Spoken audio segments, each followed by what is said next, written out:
इंदौर जिले के महू तहसील क्षेत्र में लगातार भूमाफियाओं के हौसले दिन प्रतिदिन बढ़ते जा रहे हैं, लेकिन वह माफियाओं के सामने जिम्मेदार अधिकारी नतमस्तक बने हुए हैं। जानकारी के अनुसार पीड़ित व्यक्ति द्वारा कॉलोनाइजर के खिलाफ शिकायत करने के बावजूद भी शिकायतों का निराकरण नहीं करते हुए उन्हें जबरन परेशान किया जाता है। तहसील कार्यालय की शिकायतकर्ता चक्कर काट कर चप्पलें घिस रहे हैं, फिर भी इंसाफ नहीं मिल पा रहा है। जानकारी के अनुसार बिना नाम के कृषि भूमि पर लोगों को झूठ बोलकर प्लॉट बेच दिए गए, किंतु उन्हें इसकी मूलभूत सुविधाएं नहीं मिली है। हद तो अब यह हो गई कि पहले तो लोगों को झूठ ही बोला जा रहा है, अब किसी और की जमीन से रास्ता बनाकर फिर वहां भोली भाली जनता को लाखों रुपए एडवांस में लिए जा रहे हैं। अवैध कॉलोनी के अंदर जो रास्ता लोगों को दिखाया गया, वह जमीन मालिक ने अपनी भूमि का सीमांकन महू तहसीलदार के समक्ष पेश किया और जब सीमांकन हुआ तो जो रास्ते की भूमि भूस्वामी राहुल बड़जात्या निवासी इंदौर की नकली कट निकली। सीमांकन हुआ तो जो रास्ते की भूमि भूस्वामी राहुल बड़जात्या निवासी इंदौर की निकली और सवाल ये उठता है कि ना तो कॉलोनी में जाने का कोई रास्ता है और ना ही टीएनसी। फिर भी लोगों से संतोष गहलोत निवासी बेटमा का रहने वाला स्थानीय लोगों से मिलकर राजस्व को लाखों रुपए का चूना लगा रहा है, जबकि मध्य प्रदेश के मुख्यमंत्री शिवराज सिंह चौहान के सख्त आदेश हैं कि ऐसे लोगों को हरगिज बख्शा नहीं जाएगा। कभी नहीं होता। इस उक्ति को यदि साक्षात चरितार्थ होते किसी ने देखा है तो वो मैं हूँ। क्या मुझे भरोसा है पार्टी से जुड़ा हुआ कहीं कुछ ऐसा लग रहा है जो वनपाल है वो किसी अन्य पार्टी से हो? और वो हाँ, ये है। ये पिछले 15 महीने में जो हुआ, जिस प्रकार के उद्दंड कर्मचारी और अधिकारी वहाँ तैनात हुए, ये निश्चित रूप से उनकी हिमाकत है कि जो प्रमाणों को भी नहीं मान रहे। लेकिन जो उन्होंने, मैं जनप्रतिनिधि हूँ, है ना।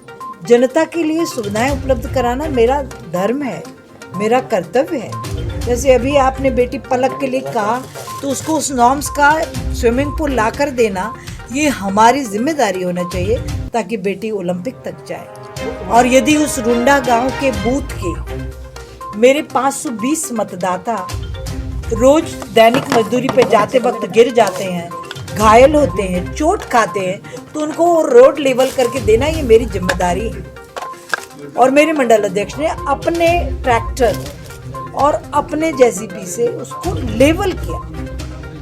तो आप सोच सकते हैं कि कोई उबड़ खाबड़ रोड चलने लायक हो जाए, लोग घायल होने से बच जाए, ये हम जनप्रतिनिधियों की जिम्मेदारी है, क्योंकि मूलभूत आवश्यकताएं उपलब्ध कराने का वादा हमने किया है। और वहाँ 551 पट्टे हमने वनवासी क्षेत्र के भाई बहनों को बांटे। दीदी, पर ये जिस तरह से उन्होंने आरोप लगाया कि डकैती करके ले गए, ये इस पर आप अपना रुख क्या स्पष्ट करेंगे? अब शब्द का जिनने जो भी किया है, क्योंकि ये जो है जिस प्रकार के असंसदीय शब्दों का प्रयोग करना, इसका भी दंड तय होगा, विभाग देगा माननीय मुख्यमंत्री। आपने तो उस दिन कहा था कि वो उनकी खुद की जमीन से मिट्टी डाल रहे थे। खुद की जमीन से डाल रहे थे? पर वो तो नहीं, निकली जमीन। नहीं, जमीन उनकी है, 111 बीघा जमीन है उसके पास, और वो अपनी जमीन से था। वो जो रोड लेवल कर रहे थे वो राजस्व की जमीन है, ये सिद्ध हुआ। क्या इसकी और उच्च कि जिस रोड को लेवल कर रहे थे वो राजस्व की जमीन है, उसमें वन विभाग को बोलने का अधिकार ही नहीं था, बावजूद उसके, क्योंकि उसने स्वयं के अपने 111 एकड़ खेत है उसके पास, अपने खेत से मिट्टी निकाली और उस रोड को लेवल किया, जो आज तक ही संज्ञान में थी। वन विभाग मानता है कि ये हमारी है, जबकि वो वास्तविकता में राजस्व की भूमि है। तो खुद के खेत से मिट्टी निकाली और राजस्व की भूमि पर डाल के लेवल किया। कोई वनाधिकार का उल्लंघन नहीं किया, किसी प्रकार का कोई अपराध नहीं हुआ, और इस प्रकार के असंसदीय शब्दों का प्रयोग ये अक्षम्य है। क्या उच्च स्तरीय जांच के आदेश माननीय वन मंत्री जी ने दे दिए हैं। एक बात और सामने आ रही है, जो राशन माफिया प्रमुख